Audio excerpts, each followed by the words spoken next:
अस्सलाम वालेकुम students, pre 9th। आज हम फ्रिक्शन के बारे में पढ़ेंगे।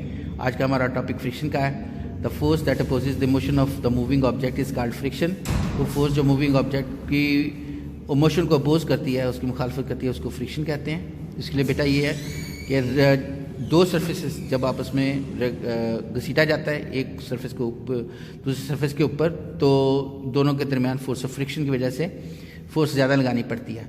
अगर आप अपनी पाम के ऊपर जो अंगूठा है, अगर आप उसको मुख्तलिफ सरफेस पर रगड़ें तो हीट पैदा होगी, वो फ्रिक्शन की वजह से पैदा होती है।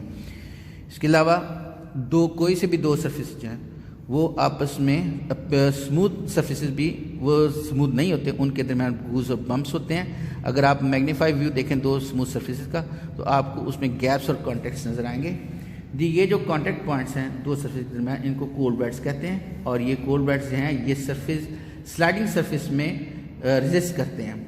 स्लाइडिंग सरफेस को दूसरे सरफेस पर स्लाइड करने में रेजिस्ट करते हैं। और इसके अलावा अगर आप इन पर वेट भी ऐड करते जाएं तो वो भी प्रेसिंग सरफेस को ज़्यादा प्रेस करेगा और इस तरह रेजिस्टेंस में इजाफा होगा। फ्रिक्शन जो है आप इसको ख़ास सर्टन मैक्सिमम वैल्यू तक बढ़ा सकते हैं और ये इससे ज़्यादा नहीं बढ़ सकती।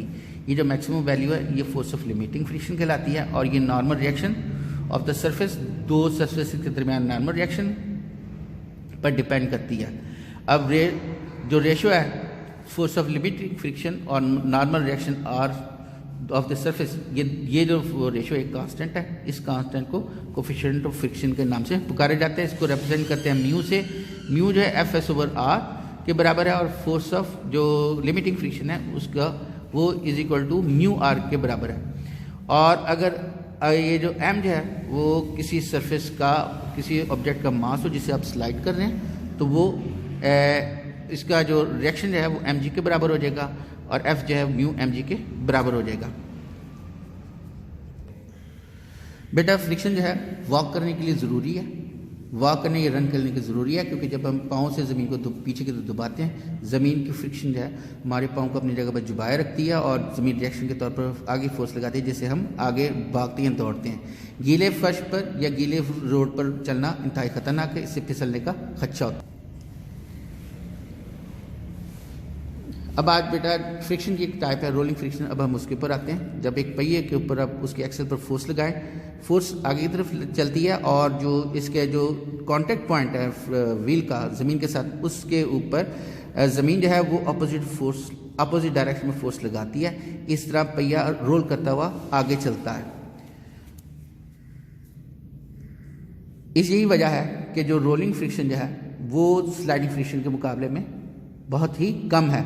जब हम एक सरफेस को दूसरे सरफेस से घसीटते हैं तो उन दोनों की फ्रिक्शन स्लाइडिंग फ्रिक्शन कहलाती है, जबकि रोलिंग फ्रिक्शन जो है ये किसी पहिए की फ्रिक्शन है, रोल करते व्हील की फ्रिक्शन है और ये बहुत कम होती है। इसको हमने इंसान ने बॉल बेयरिंग्स में इस्तेमाल करके किया है, इससे फ़ायदा हासिल किया है। और ये बॉल बेयरिंग्स मशीनों के रगड़ खाने वाले पुर्जों के दरमियान लगाए जाते हैं, जिससे रोलिंग जो स्लाइडिंग फ्रिक्शन को रोलिंग फ्रिक्शन में तब्दील कर देते हैं और इस तरह मशीनों का चलना आसान हो जाता है।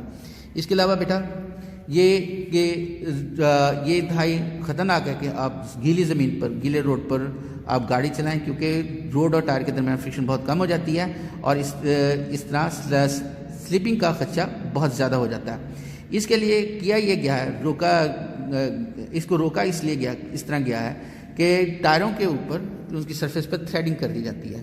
इस थ्रेडिंग की वजह से टायर की ग्रिप और मजबूत हो जाती है सरफेस के ऊपर, रोड के ऊपर, और फ्रिक्शन भी बढ़ जाती है, जिससे फिसलने का खदशा नहीं रहता। एक साइकिलिस्ट जो है ये अपनी बाइसिकल को रोकने के लिए ब्रेक अप्लाई करता है। जैसे ब्रेक अप्लाई की जाती है पहिए रुक जाते हैं और जो गाड़ी है, जो पहिया जो है वो उस रोलिंग रोक कर वो सड़क के ऊपर स्लाइड करने लग पड़ता है। चूँकि स्लाइडिंग फ्रिक्शन बहुत ज़्यादा है रोलिंग फ्रिक्शन के मुकाबले में, लिहाजा साइकिल जो है वो बहुत जल्दी रुक जाती है। बेटा उम्मीद है आप समझ गए होंगे और इसको याद कर लीजिएगा। खुदा